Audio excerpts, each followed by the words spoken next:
আমার শ্বশুর বাড়িতে তো অনেক গাছ বাগান আমি যে করছি ইত্যাদি সবকিছু শেয়ার করছি। তো আমার মায়ের বাড়িগুলো দেখবেন না, চলুন।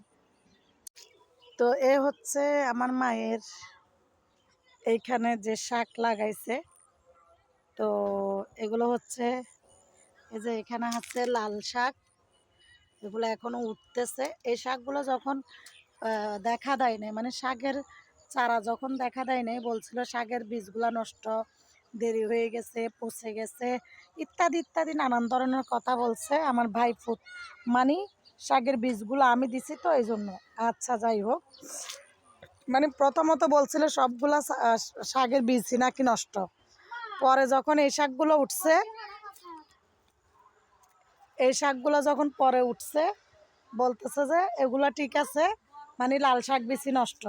তো দেখেন আমি আপনাদেরকে দেখাই যে এই শাকগুলা কি কি শাক। যেমন এই যে দেখেন, এগুলো তো এমনি শাকের বিচি ফালাইছে, কোনো যত্ন আপনি করা হয় নাই, পানি টানি দেওয়া হয় নাই।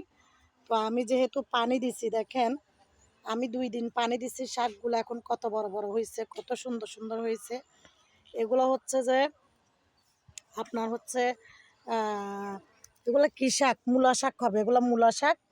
এগুলো হচ্ছে মূলা শাক, এই যে দেখেন এগুলো সবগুলো মূলা শাক। তো আমি 10 টাকা করে বিচি নিছিলাম। তো 10 টাকার বিচি আমি তো বয়মে আর টবে লাগাইছিলাম, অল্প অল্প ফালাইছি, তাই না? তো আর সম্পূর্ণ বিচি তো রয়ে গেছে।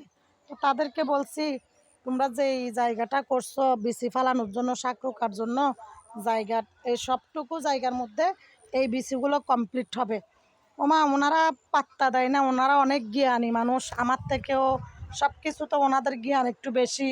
তো ওনাদের জ্ঞান বেশির কারণে এখন দেখেন শাকগুলোর অবস্থা, মানে এত পরিমাণ বিচি ফেলাইছে এক জায়গায়, মানে এগুলো উঠার কোনো জায়গা পাইতেছে না, এত ঘন হয়েছে।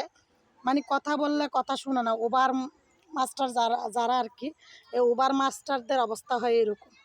এখন কোনটার গরমে কোনটা উঠবে। তো যাই হোক, তো এখানে হচ্ছে আপনাদের সর্ষা সর্ষা শাক আছে, কফি শাক আছে, তারপর হচ্ছে মূলা শাক আছে, এরপর হচ্ছে এই যে পালং শাক আছে, পালং শাক। হ্যাঁ, এই পালং শাক উঠতেছে। তো এত পরিমাণ ঘন হয়েছে বলার বাইরে। তো শাকগুলা তো দেখলেন, বড় হইলে আবার দেখাবো। তো লাল শাকের জন্য বিচির জন্য কত কথা শুনছিলাম, এই যে দেখেন এত পরিমাণ করে এখন শাক উঠতেছে। এগুলো এত ছোট, আমরা এমনিতেও জানি যে লাল শাকের বিচি একটু দেরি করে উঠে। কিন্তু আমি যেহেতু ঘরে ফালাইছি, আমি তো জানি যে লাল শাকের বিচি